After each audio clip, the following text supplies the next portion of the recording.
Hi fam, ನನ್ನ weight loss journey ನಿಮ್ಮ ಮುಂದೆ. ಈಗ ಒಂದು ಗ್ಲಾಸ್ ಬ್ಲ್ಯಾಕ್ ಕಾಫಿ ಕುಡ್ಕೊಂಡು ಅದಾದಮೇಲೆ ಜಿಮ್ಗೆ ಹೋಗೋಕ್ಕೂ ಮುಂಚೆ ಸ್ವಲ್ಪ ಓಟ್ಸ್ ಮತ್ತು ಓವರ್ನೈಟ್ ನೆನೆಸಿಟ್ಟಿರೋಂಥ ಕಾಳು ತಿನ್ಕೊಂಡು ನಾವು ಬಂದಿದ್ದೆ ಜಿಮ್ಮಿಗೆ ಬಂದ ತಕ್ಷಣ ವೆಯ್ಟ್ ಚೆಕ್ ಮಾಡಿದೆ. 74 ಇದ್ದೆ, ಈಗ 73 ಇದ್ದೀನಿ.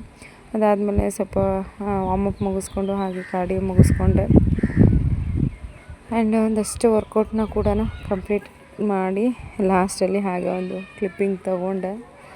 ಸೊ ಈಗ ಮನೆಗೆ ಹೊರಡಬೇಕು ಆ್ಯಂಡ್ ಮನೆಗೆ ಹೋಗೋಕ್ಕೂ ಮುಂಚೆನೇ ಒಂದು ಗ್ಲಾಸು ಮಜ್ಜಿಗೆ ಕುಡಿದ್ಬಿಟ್ಟು ಅದಾದಮೇಲೆ ಮಧ್ಯಾಹ್ನದ ಊಟಕ್ಕೆ ನಾವಿಲ್ಲಿ ಖಾನಾವಳಿಗೆ ಬಂದ್ವಿ. ತುಂಬ ಚೆನ್ನಾಗಿತ್ತು. ಆ್ಯಕ್ಚುಲಿ ನಾನು ಇದು ಒಂದು ಭೋಜನ ಪ್ರಿಯ ಅಂತ ಇನ್ಸ್ಟಾಗ್ರಾಮ್ ಪೇಜ್ ಇದೆಯಲ್ಲ ಅವ್ರದ್ದು, ಸೊ ಅವ್ರು ನೋಡಿಬಿಟ್ಟು ನಾನು ಅಲ್ಲಿಗೆ ಹೋಗಿದ್ದು. ಊಟ ಮಾತ್ರ ಮಸ್ತಿತ್ತು, ಹೆಲ್ತಿ ಕೂಡ ಇತ್ತು, ತುಂಬ ಚೆನ್ನಾಗಿತ್ತು.